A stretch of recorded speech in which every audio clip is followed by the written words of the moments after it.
Good morning and welcome back to Weekend Express. As promised, we're going to be talking about pneumonia. Now, World Pneumonia Day is observed today, 12th November, every year to raise awareness about pneumonia, the world's leading killer of children under the age of 5. On this day, interventions to protect against, prevent, treat pneumonia and generate action to combat pneumonia are discussed. To highlight the milestones taken, challenges experienced, and chart the way forward in the fight against pneumonia, is joining me now Dr. Simba, Justice Simba to my immediate left, who is a pediatrician and a lecturer at JKUAT. Next to him is Dr. Silas Ogutu from the Ministry of Health. Welcome, gentlemen, to the show.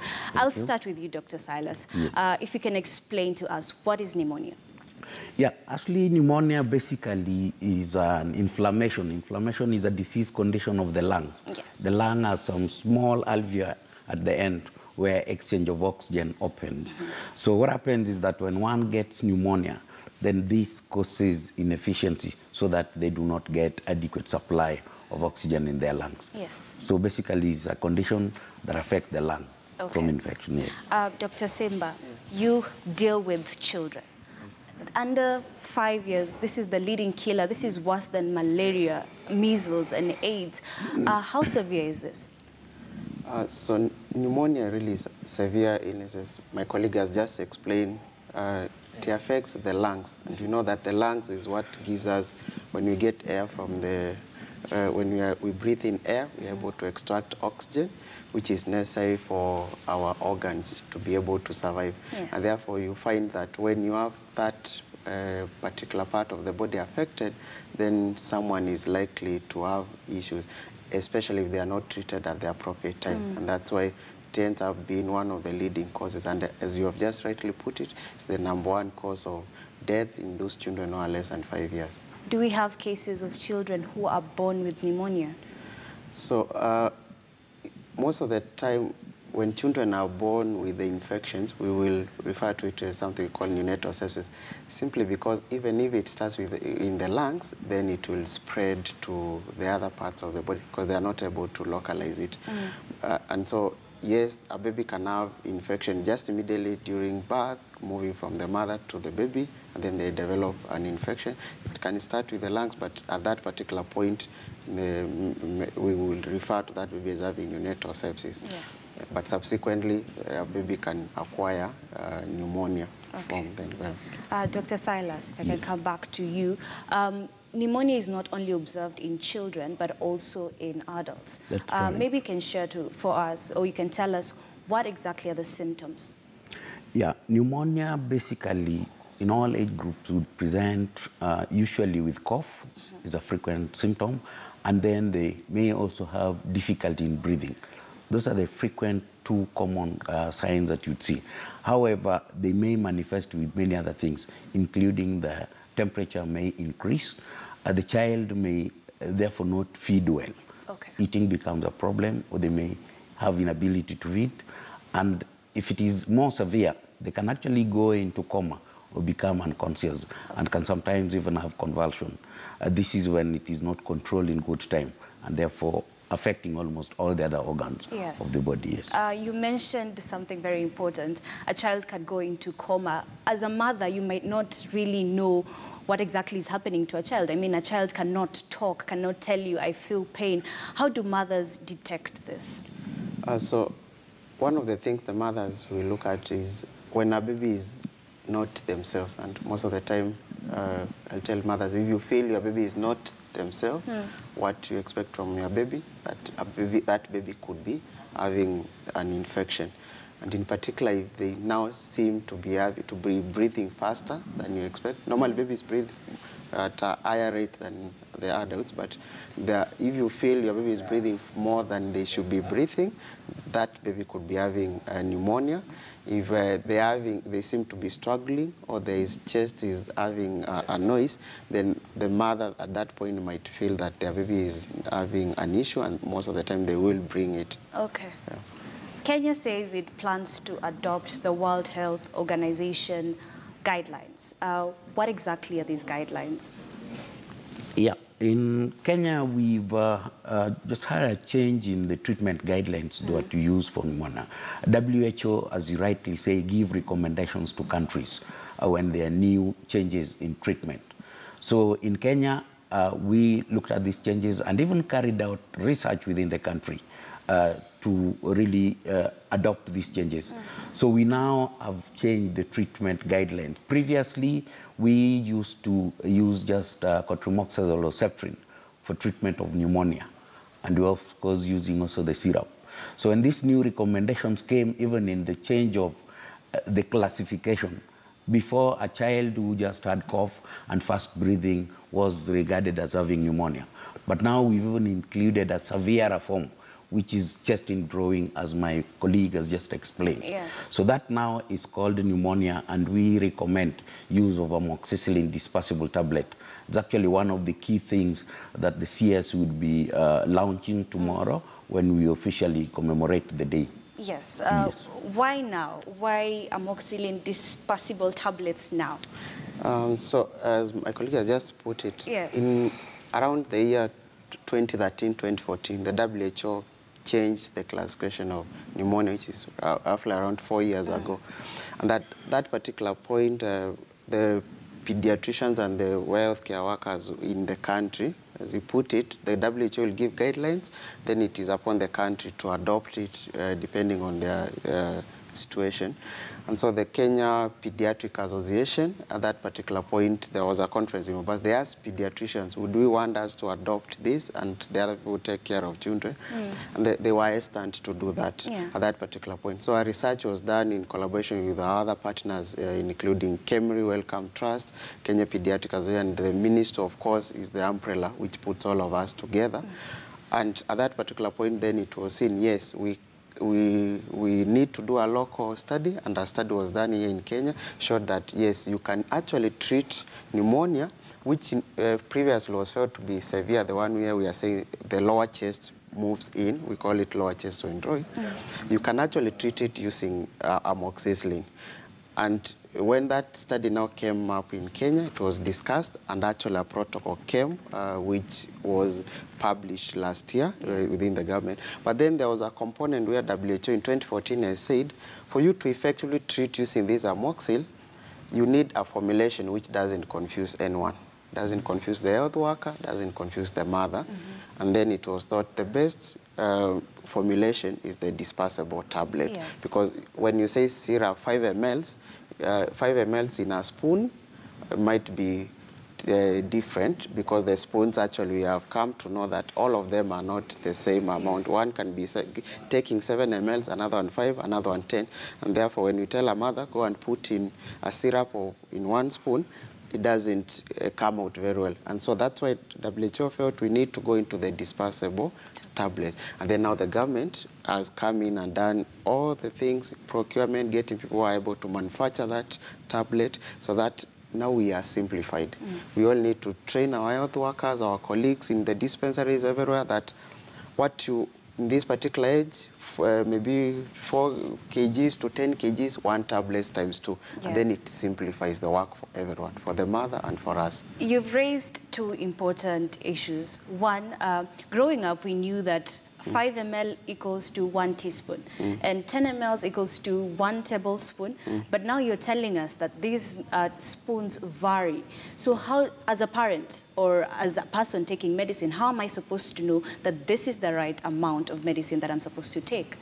Yeah, so as I've put it, so depending on the depth of the spoon, and Yes. they have published data locally to show that if you have a spoon, some spoons are actually 7 mLs, well, we think they should be 10. Yes. And so that's why you find that most of the drug companies had come up with putting that cap there so that it shows you the mLs. But you know, Kenya is large, and there's the people from where I come from in the village. Those things might not reach that particular point. We know we go to hospital and you have put your syrup on the bottle, and then you are told go and take at home. Yeah. And so to sort that problem, then now the dispersible tablet is coming in. One of the other things about the dispersible tablet is that the syrup, depending on where you put it, it might lose the drug value. Okay. Yeah. So it is more of the formulation which we are changing because this amoxicillin has actually been there for quite some time, many years, probably 60, 70, as a penicillin molecule. But now we are changing the way to give it so that we can tackle this killer disease. Okay, before I go to Dr. Ogutu, you've raised another important issue. Drugs, depending on where you put it. Yeah. So a drug may lose its medicinal value. Yeah. How are people supposed to know? Because what we know is you're not supposed to put your drugs under direct sunlight. Yeah, so there are, one of the things is that what you have said, you're not supposed to put the drug at direct sunlight, but also the temperature of the house. You find that most of the drugs, if you check keenly, they will be said to be put less than 25 degrees. Yes. We know most of the time we hear in the country people saying temperature is going to be 29 degrees, Yes. 30 degrees. So that means that the drug can lose its value. And so this pneumonia, looking at it, why does it still continue killing people? We feel some of the things we need to change could be that drug formulation. Yes. And that's why we are coming there. Okay, Dr. Just Ogutu. allow me to interject, especially about some of the benefits of the dispersible tablet, Yes. as is correctly explained, Yes. about its stability and all that. It's also very convenient for the mother, actually, to use the tablet compared to the syrup. Okay. And number two, even when it comes to issues of procurement, issues of storage, then you'd find that you'd really not require as much space. And so if you're going to, the strength that you're going to give, and it will be coming out probably in the discussion that when we're using amoxicillin dispersible tablet for treatment of pneumonia, we're using a fairly high dose. We're talking about 40 to 45 milligrams per kilogram body weight. So this, if you're going to use syrup, then to get that high dose, it means that you're going to give the child as much like 20 mils or so that you'll be able to get the equivalent dose that would be able to tackle pneumonia. Okay. And it's so fairly convenient because this is now given just twice a day. Yeah. You give in the morning and in the evening. So those are some additional advantages of using the dispersible tablet. Okay, he also raised the issue of training. We need to train our nurses, our doctors more often. Does the government have such provisions? Oh, certainly. Kenya is a signatory to the bigger action plan, what we Yes. call the Global Action Plan for Prevention of Pneumonia and Diarrhea. And Kenya actually adopted now what we now call the Kenya Action Plan, which has actually been the blueprint for managing. So the thematic areas in that action plan includes training of the healthcare workers, which is very key, because any time that you have a new a change in the direction, it would be important that you actually sensitize the healthcare workers. Yeah. So those programs have been going, and there are many counties that these trainings have gone, where we've been able to train them on the new changes so that they can be able to. We've also been able to produce the guidelines. My colleague has that, what we call the Kenya Basic Pediatric Protocol, and also the integrated management of childhood illnesses, where we've all incorporated these changes. And this is what has gone out for the counties to be able to use for training of healthcare workers. Okay, so healthcare workers will be trained, but then are there enough clinics? Is there enough equipment to help prevent or cure this disease? I'd say for pneumonia, interventions for prevention are really very, very basic. Okay.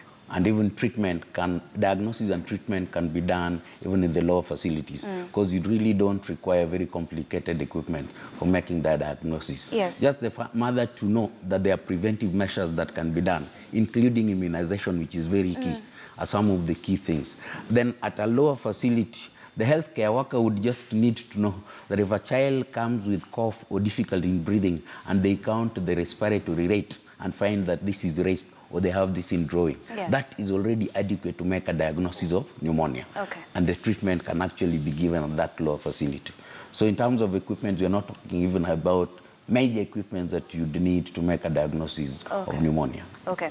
Let's talk about immunization. How often are children supposed to be immunized for pneumonia?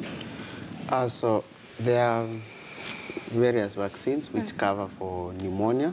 Actually, starting from what is given even at birth, we know that in the extreme form, TB is a form of pneumonia, but we leave that for a second. But basically, from the 6 weeks, you have a vaccine which is called pentavalent, and that vaccine has a pneumococcal vaccine. Sorry, it has a Haemophilus influenza, Yes. to what we call type B. It also has diphtheria and pertussis, which are actually microorganisms which can cause pneumonia. Yes. And so we start giving from that point. We also give at the same point a new vaccine called the pneumococcal vaccine. And Kenya was the first country, the developing country, to introduce that, what is called the PCP-10 in 2011. And so we have tried to vaccinate children for quite some time against what can cause pneumonia. And those vaccines are repeated up to 6 weeks, then 10 weeks, and then 14 weeks. Okay. But also there are other vaccines which we give which also prevent against pneumonia. For example, measles, which is given at 9 months and also repeated at 18 months. Okay. All those vaccines are helping the children. Okay. And that's one of the reasons why we encourage that people should go to vaccination. And we know that some people still have issues with vaccination, but encouraging them to do that, because the vaccines actually help to make sure that we don't get severe form of some of the diseases. Yes, those are just 5 to 6 vaccines that you've just mentioned. What is the cost of this? Yeah, to the caregivers, the vaccination for the children in all our public health facilities is for free. Okay. Though the government spends huge resources to be able to acquire this. So to the caregivers, they do not have any cost implication when they receive this. That responsibility is fully catered for by the Ministry of Health. Okay.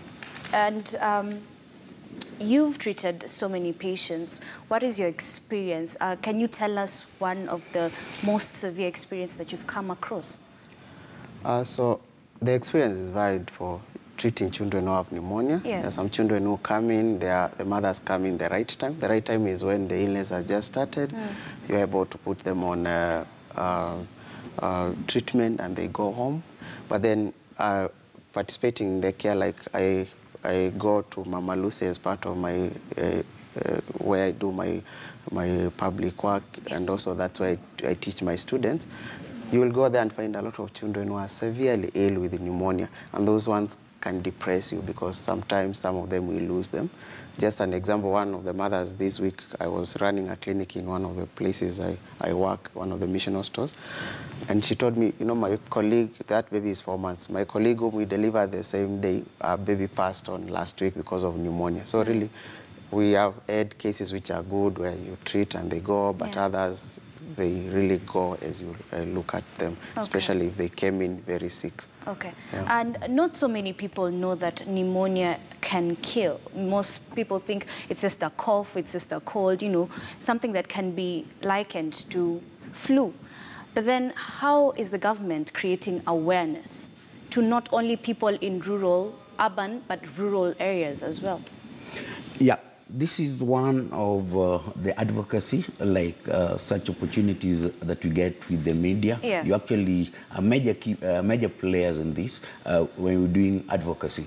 So the action plan that I talked about has also a component on what we call advocacy, communication, and social mobilization, where we actually use such media and also during the training, where we actually do a lot of advocacy so that the caregivers actually can know that when your child presents with those symptoms that may lead to pneumonia, then you actually need to seek care. Care-seeking behavior in this country is not very good, especially for pneumonia or acute respiratory infection. About 66% are the ones who would actually seek care, according to our last survey. Yes. So meaning that another 34% or so do not actually get to the facility. So in our action plan, we even have an aspect where we're now using the community health volunteers, what we call the integrated community case management, so that actually those who do not get to the health facilities can be taken care of at that level. Okay. Yes. And what are some of the ways of preventing pneumonia, especially in young children? So one of the best ways of preventing pneumonia is actually breastfeeding a baby. And when there is exclusive breastfeeding, we know that babies are likely to have the proper immunity, they're likely to grow well. The other thing is maintaining their nutritional status, making sure that the baby is growing at the their weight is appropriate for the age. And that means the mother, we encourage mothers to go to the clinics and their weights are measured and plotted, and they carry those books along with them when they go to health facilities, because when the nutrition is good, the baby is going to do well.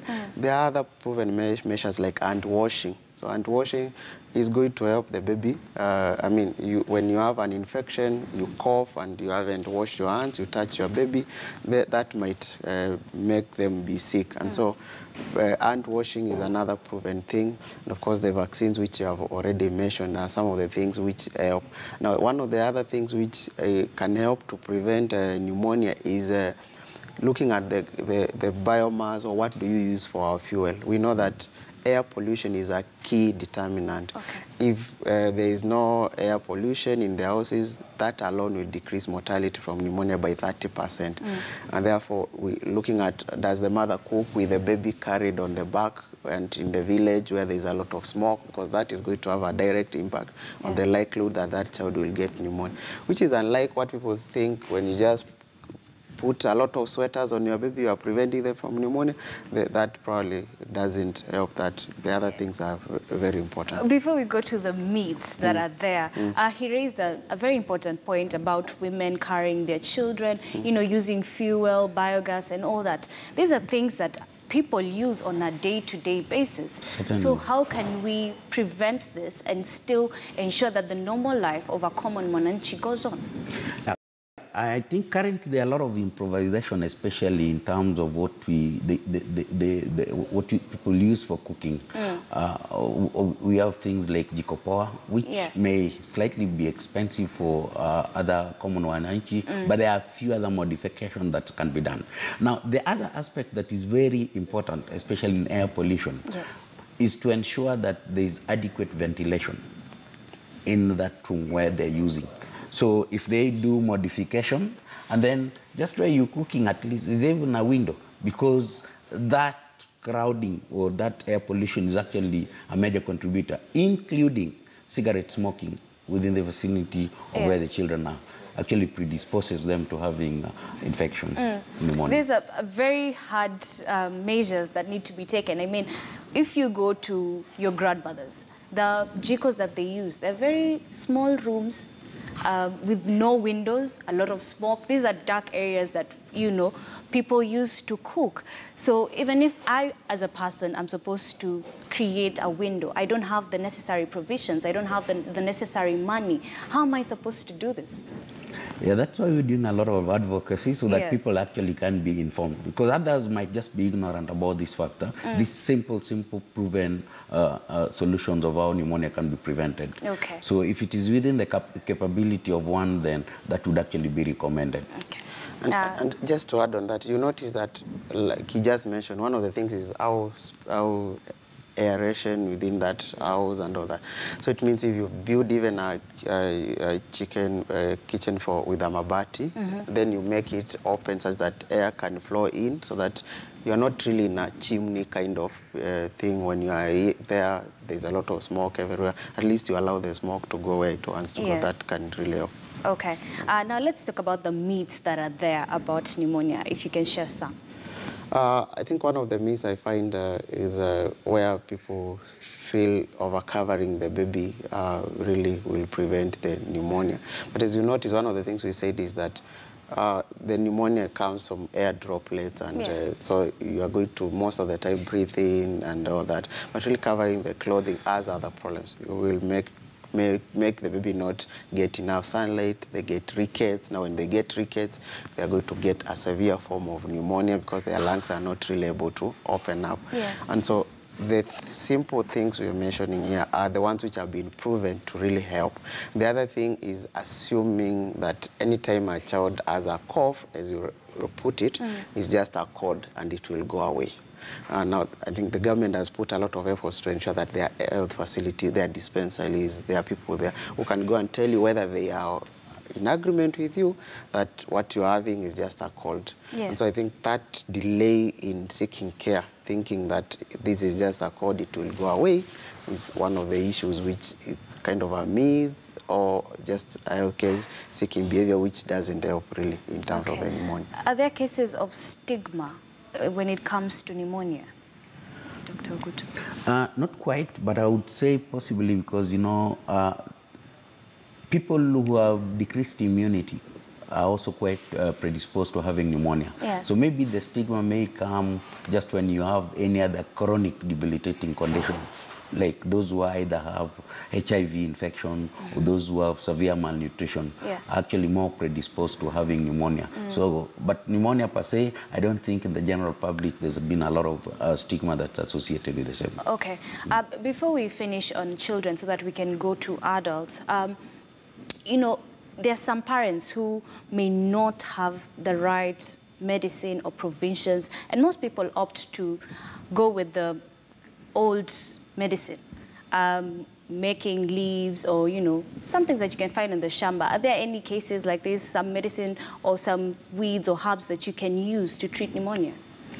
Not really, in the way the minister has adopted, currently we have adopted the conventional medicine, yes, where we would encourage, we know there are people who have the thoughts of alternative medicine, yes, as we put it, but really the things we are talking about, the government has put so much effort in ensuring that when that mother goes to the dispensary in their village, they are really not paying so much for it. As a matter of fact, it is free, even if they might be asked for 20 shillings maybe to buy the book for writing, it's really free to them. And so I would encourage them to visit their health facilities. A lot of efforts are being made to ensure that the person who is there, we train. I'm aware, as he just said, we are going to have trainings which are supported by UNICEF actually from next week in some of the counties which have not been trained previously, including, I know some colleagues will go to Turkana, Garissa, and we are training people to make sure everyone can offer this care. So I would encourage them really to go to hospital rather than to look for the alternative leaves and all, because that will delay the time they will come in. Okay. And that might mean the child comes in very sick when we might not do a lot. All right. Thank you there, Dr. Justice Simba, who is a pediatrician and also a lecturer at JQuat, and Dr. Silas Ogutu from the Ministry of Health. We take a short break here on Weekend.